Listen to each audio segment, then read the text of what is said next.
এখান থেকেও তো আলো সেইভাবেই পড়বে। আবার এই জায়গাতে এই ল্যাম্পের জন্য যে আলোটা যেভাবে আসছে, এই জায়গাতে এই ল্যাম্পের জন্য আলো তো ঠিক সেইভাবেই যাবে। তাহলে বলতে হবে as both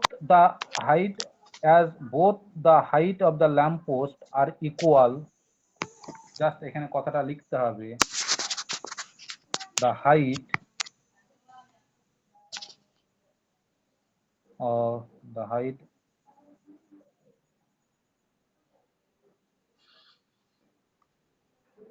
both lamp posts are equal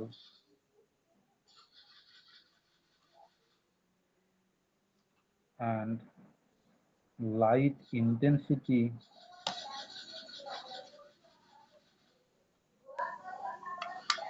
are also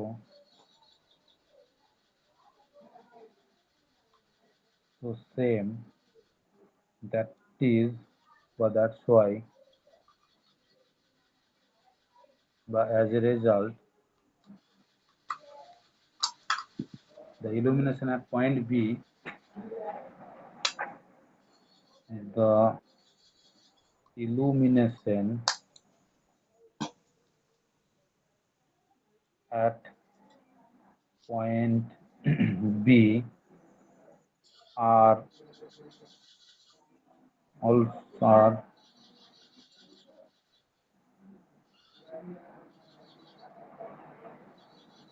equal to the illumination at point A, that is E2 is equal to 2.9 lakh. এই কথাটা লিখে দিতে হবে।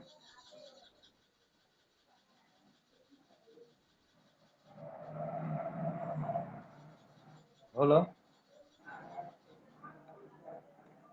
এইবার এই পয়েন্টের ইলুমিনেশনটা কি করে করব? এই পয়েন্টে যদি আমি নাম দিই সি বা E3,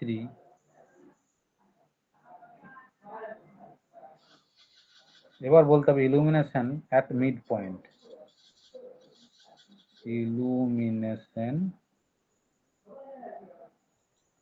at midpoint E3, E3 সমান হবে, বলতে পারে এই পয়েন্টে যে ইলুমিনেশনের মানটা হবে সেটা তো এই লাইট থেকেও আলো আসবে ল্যাম্প থেকে, আবার এই ল্যাম্প থেকেও আলো এসে পড়বে, দিয়ে দুটো ল্যাম্প থেকে আলো এসে পড়েই এই জায়গাতে ইলুমিনেশন তৈরি করবে। এখন বলতো এটা যেহেতু এই পয়েন্টটা যেহেতু দুটো ল্যাম্প পোস্টের মিড পয়েন্ট, তাই এই ল্যাম্প পোস্ট এই পয়েন্টটা যেহেতু দুটো ল্যাম্প পোস্টের মিড পয়েন্ট এবং এই দুটো হাইট যেহেতু ইকুয়াল, সেই হেতু আমরা এই দুটো ডিস্টেন্স তো সেম হবে না আলাদা হবে?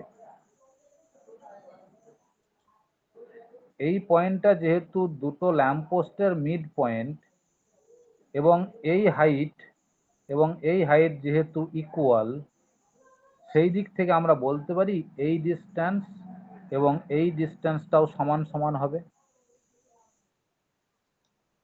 হবে না হবে না?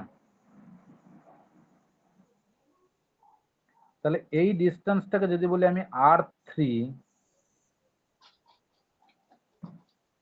এই ডিস্টেন্সটাকে যদি বলি আমি এখন R3, তাহলে এই পয়েন্টে যে আলোটা এসে পড়ছে ল্যাম্প এ এর জন্য, এ থেকে অর্থাৎ এই ল্যাম্প থেকে যখন আলোটা এসে পড়ছে সোজাসুজি তো পড়ছে না, তির্যক ভাবে পড়ছে। তাহলে তির্যক ভাবে যদি পড়ে তাহলে কোন ফর্মুলা? ল্যাম্বার্ট কোসাইন ল। তার মানে এই জায়গাতে একটা অ্যাঙ্গেল আমাদের আছে, সেই অ্যাঙ্গেলের কথাটা আবার চিন্তা করতে হবে। এই অ্যাঙ্গেলটাকে যদি বলি আমি θ2, তাহলে তো এই অ্যাঙ্গেলটাও আমার কাছে θ2, তাই নয়? এই হাইট যদি সেম হয়, এই ডিস্টেন্স আর এই ডিস্টেন্স যদি সেম হয় মিড পয়েন্ট হওয়ার কারণে, এই ডিস্টেন্স আর এই ডিস্টেন্সটা যদি সেম হয়, এই দুটো হাইট সেম হওয়ার কারণে, তাহলে তো এই অ্যাঙ্গেল আর এই অ্যাঙ্গেলটাও তো সেম হবে। এগুলো তো সব উপপাদ্য তো পড়েছিস।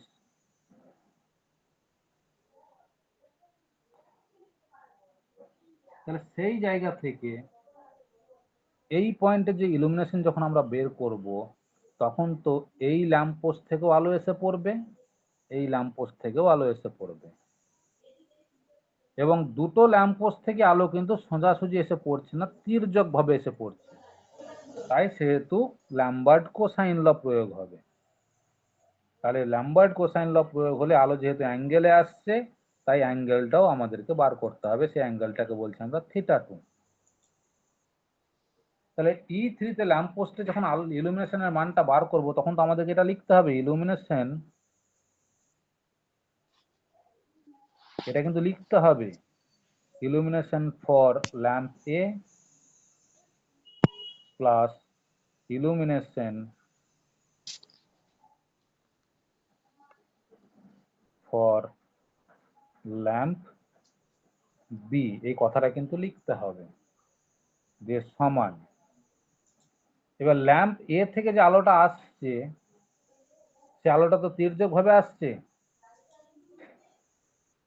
R3 ডিস্টেন্স কভার করে এসে পড়ছে। আমরা কি জানি সবসময় ইলুমিনেশনের মানটা কি?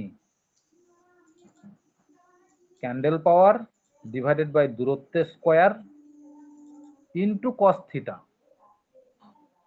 তাহলে ক্যান্ডেল পাওয়ার মানে সিপি ডিভাইডেড বাই দূরত্বের স্কোয়ার, মানে দূরত্ব এখন বর্তমানে হচ্ছে R3 তার স্কোয়ার ইন্টু থিটা মানে কস θ2। এটা গেল ল্যাম্প এ এর জন্য। এবার ল্যাম্প বি এও তো একইভাবে আলো এসে পড়বে, সবকিছুতে একই পরিমাণ আছে। তাহলে ল্যাম্প বি এর ক্ষেত্রেও তো আমার ওই ফর্মুলাটা হবে CP by R3 square into cos θ2। তাহলে আমরা দুবার ক্যালকুলেশন না করে এটাকে 2 গুণ করলেই তো হয়ে গেল। তাহলে এই জায়গা থেকে বলতে পারি আমি E3 ইজিক্যাল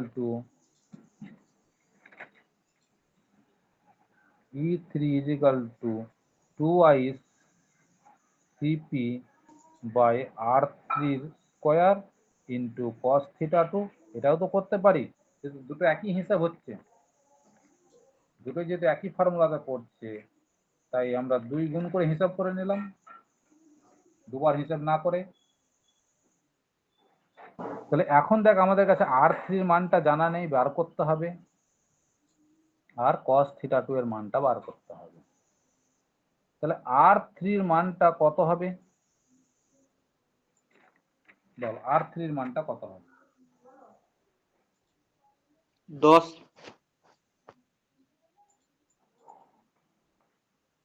R3 এর মানটা, এটা যেহেতু মিড পয়েন্ট, তাহলে এই দূরত্বটা নিশ্চয় 8, এটাও 8 মিটার। তাহলে 8 স্কোয়ার প্লাস 6 স্কোয়ার, সেটা রুট ওভারে। তাহলে R3 মানে হচ্ছে root over 8 square plus 6 square, তার মানে হচ্ছে রুট ওভার 64 প্লাস 36 মানে রুট ওভার 100, মানে হলো 10। এখন cos θ2 এর মান কত হবে?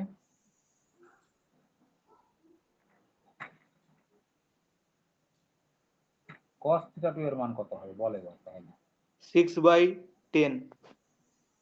6/10, ঠিক আছে,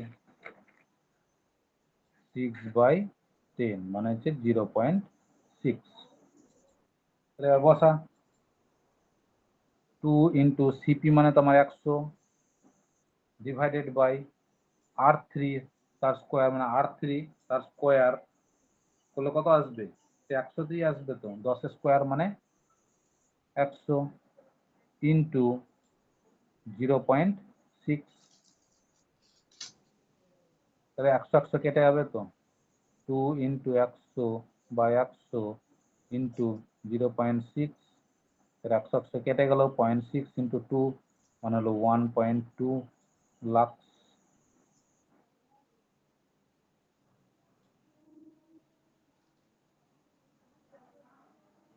এটা হলো অঙ্ক এখানকার। এই অঙ্কটা কিন্তু পরীক্ষাতে বারবার আসে, কিছু সময় একটু চেঞ্জ করে দেয়, এবং যদি এই চেঞ্জটা করে দেয় তাহলে তখন এই অঙ্কটা যদি আসে পরীক্ষাতে তাহলে 5 কি 6 নাম্বার থাকবে, হয় 5 নাম্বার নাহলে 6 নাম্বার। এবার কিছু সময় একটু পরিবর্তন করে দেয়। কিরকম পরিবর্তন করে দেয়? এই দুটো ল্যাম্প পোস্টের ল্যাম্পের ইন্টেন্সিটির মান আলাদা দিয়ে দেয়, এই দুটো হাইট আলাদা বলে দেয়। তাহলে সেই রকম যে আমি একটা অঙ্ক তোদেরকে দিচ্ছি ওটা হোম টাস্কের জন্য, সেই অঙ্কটা তোরা হোম টাস্ক করবে।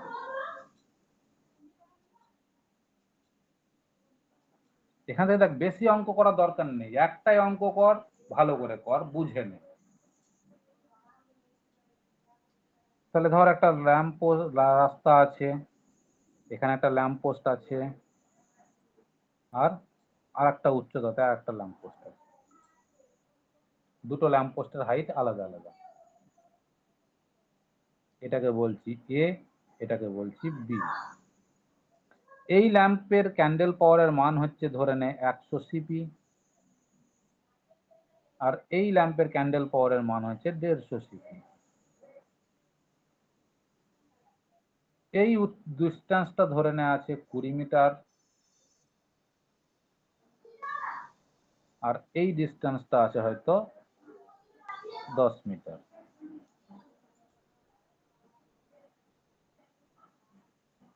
সেটা যদি হয় তাহলে এই পয়েন্টে যে ইলুমিনেশনটা পাবো সেটা হবে ই এ, এই পয়েন্টে যে ইলুমিনেশনটা পাবো সেটা হবে ই বি, আর মিড পয়েন্টে যে ইলুমিনেশনটা পাবো সেটাকে যদি বলি আমি ই সি, তাহলে আমার এখান থেকে বার করতে হবে ই এ মানটা কত হবে, ই বি তার মানটা কত হবে, আর ই সি এই মানটাই বা কত হবে।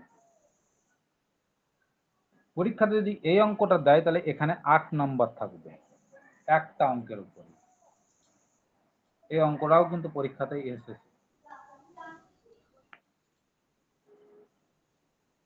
অর্থাৎ এই অঙ্কটা হচ্ছে আনইকুয়াল হাইটের অঙ্ক, আগেরটা ছিল ইকুয়াল হাইটের অঙ্ক। ইকুয়াল হাইটটা কখন প্রযোজ্য হয়? রাস্তাটা যখন সমতলে থাকে। আনইকুয়াল হাইটের অঙ্ক কখন প্রযোজ্য হয়? রাস্তা যখন পাহাড়ি রাস্তা, অর্থাৎ রাস্তাটা ঠিক এরকম করে উঠে গেছে, যে এখানে একটা ল্যাম্প পোস্ট আছে আর এখানে একটা ল্যাম্প পোস্ট আছে, এই দুটো ল্যাম্প পোস্টের হাইট কিন্তু একই হয় না পাহাড়ি রাস্তা যখন উপর দিয়ে উঠে যায়। অনেক সময় বিভিন্ন কারণেও, অন্যান্য আরো অনেক কারণেও ল্যাম্প পোস্টের হাইট আলাদা হতে পারে, আনইকুয়াল হতে পারে। ধর এখানে একটা গাছ আছে বড়, কিন্তু এই লাইটেরটাও এখানে এই ইলুমিনা লাইটের ল্যাম্প থেকে যে ইলুমিনা লাইট গুলো বেরোবে তার সেটাও এর জন্য ইলুমিনেশন দরকার এখানে। তাহলে এই জাতীয় অঙ্কগুলো আমাদেরকে কেন শিখতে হবে? এই জাতীয় অঙ্কগুলো আমাদেরকে কেন শিখতে হবে?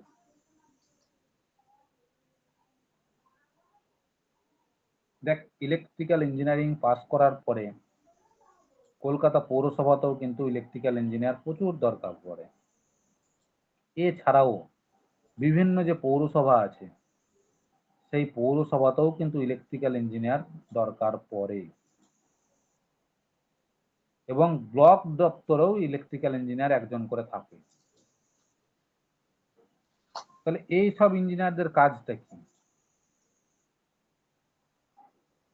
এইসব ইঞ্জিনিয়ারদের কাজটাই হচ্ছে গ্রামে বল, রাস্তায় বল, শহরে বল, কোথায় আলো বসাবে, সে আলোর হাইট কত হবে, সে আলোর ক্যান্ডেল পাওয়ারের মান কত রাখতে হবে, সবই তাদেরকে হিসেব করে নির্ণয় করা।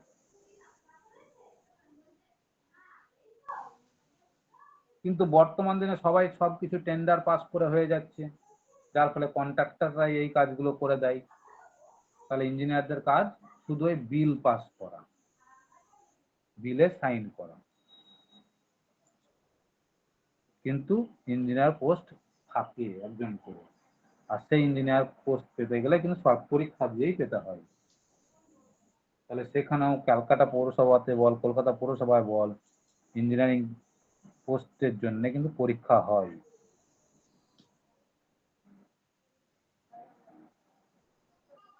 এবং কলকাতা পৌরসভাতে প্রচুর পরিমাণ ইঞ্জিনিয়ার লাগে, ইলেকট্রিক্যাল ইঞ্জিনিয়ার।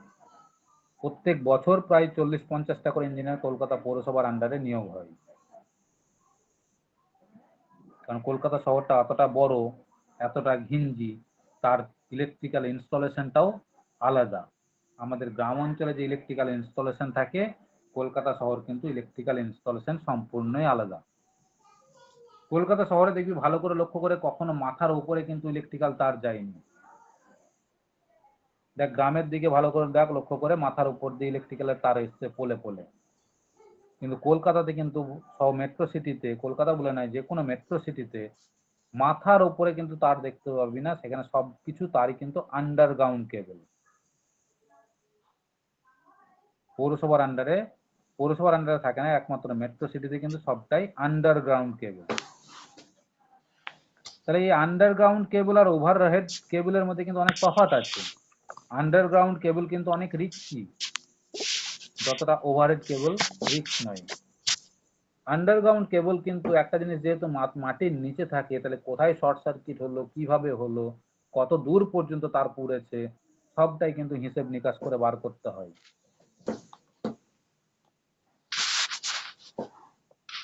তাহলে সেখানে রক্ষণাবেক্ষণের প্রচুর দরকার পড়ে। সেই জন্যই ক্যালকাটা পৌরসভাতে বা ক্যালকাটা মিউনিসিপ্যালিটিতে অনেক ইঞ্জিনিয়ার দরকার পড়ে। ক্যালকাটা পৌরসভাতে মোটামুটি হাজারখানা ইলেকট্রিক্যাল ইঞ্জিনিয়ার কিন্তু কাজ করছে, কর্মরত আছে। এবার যেরকম যেরকম ভ্যাকান্সি ক্রিয়েট হয়, সেখান থেকে সেরকম পোস্ট নিয়োগ হয়। দেখা যায় প্রায় 40-50টা করে পোস্ট প্রত্যেক বছরই বেরোয়। কিন্তু সেই জায়গাতে পেতে গেলে তো রীতিমতো পড়াশোনা করে পাস করতে হয়। তাহলে এই অঙ্কটা কিন্তু তোরা হোম টাস্ক করবি। তাহলে পরীক্ষাতে এই অঙ্ক কিন্তু একটা থাকবেই। স্যার ইলুমিনেশন বল। বলছিলাম স্যার ওই ইবি আর হচ্ছে বি এর মধ্যে তো ডিস্টেন্সটা দিতে হবে স্যার। ইবি আর বি এর মধ্যে, ও হ্যাঁ হ্যাঁ সরি, এটা এটা দিয়েছে, এই ডিস্টেন্সটা দিন না। বেশ, এই ডিস্টেন্সটা দেওয়া আছে 15 মিটার। এটা 10 মিটার, এটা 15 মিটার।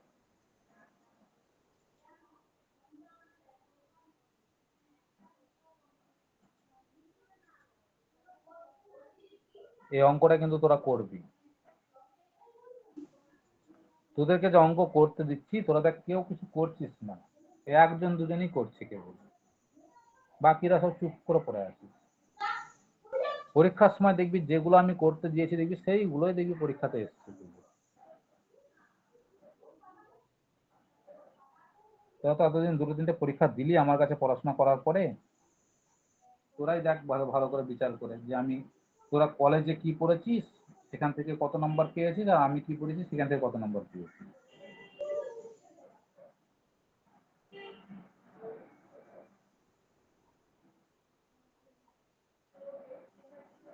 আগের দিন তো আমি তোদেরকে দেখিয়ে দিলাম একটা সালের কোশ্চেন খুলে, যে যতদূর পর্যন্ত এখনো পর্যন্ত আমার মাইক্রো কন্ট্রোলার পড়ানো হয়েছে সেখান থেকে কত নম্বরের কোশ্চেন এসছে। প্রোগ্রামিং গুলো দেখেছিলাম, দেখ যে প্রোগ্রামিং গুলোই করেছি সেই প্রোগ্রামিং গুলোই এসছে, শুধু অ্যাড্রেস গুলো চেঞ্জ করে। তাহলে সেই অ্যাড্রেস গুলো তো সবসময় এক থাকবে না, যে যে কোশ্চেন করবে তার উপরে ডিপেন্ড করছে। আমি 1000-এর জায়গায় 2000-ও লিখতে পারি, 2000-এর জায়গায় 5000-ও লিখতে পারি, কিন্তু লোকেশন লোকেশন। বেশ, এই টাইপের অঙ্কটা কর। এখান থেকে একটা ক্রিটিক্যাল প্রবলেম কিন্তু আমাদের আছে, যেখান থেকে এটা আবার পরীক্ষাতে আসে, সেটা পরের দিন করব। আগে অঙ্কটাকে সমাধান করা যায়। তোদেরকে এত চাপ নিতে হবে না পরীক্ষার জন্য। সিলেবাস ছোটই আছে, এত চাপ নেওয়ার কোনো দরকার নেই। টুকটুক করে পড়ে যা, পরীক্ষার আগে টুকটুক করে পড়ে যা, যেটুকু পড়াচ্ছি সেটুকু পড়, তাতেই দেখবি হয়ে যাবে।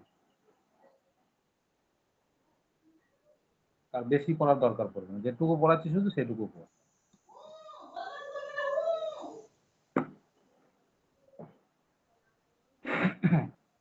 বেশ ঠিক আছে, রাখ তাহলে, কর এটুকু।